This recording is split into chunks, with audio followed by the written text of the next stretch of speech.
ওই কি রে, মধু মধু। নমস্কার বন্ধুরা, আজকে চলে এলাম তোমাদের জন্য খাঁটি মধু নিয়ে।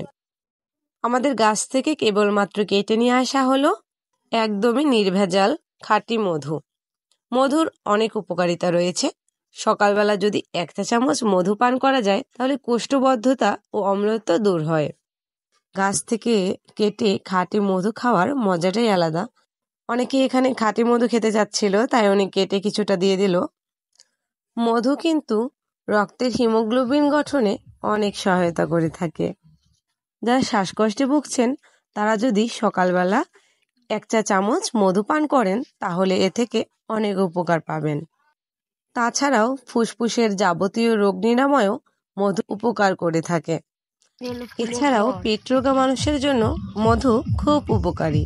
আসলে এখন আর খাঁটি মধু তেমন একটা পাওয়া যায় না, সবই ভেজাল। মধুতে রয়েছে ভিটামিন বি কমপ্লেক্স। এটি ডায়রিয়া ও কোষ্ঠকাঠিন্য দূর করতে সহায়তা করে। তাই আপনারা চেষ্টা করবেন খুব ভোরবেলা 1 চা চামচ মধু পান করার জন্য। এদিকে উনি এইভাবে সবগুলো থেকে মধু বের করে নেবে। তবে উনি মধু বের করার পরে এগুলো কিন্তু ফেলে দিবে না, এগুলো দিয়েও নাকি মোম তৈরি করা যায়। এদিকে এগুলো থেকে সব মধু বের করা হয়ে গেছে।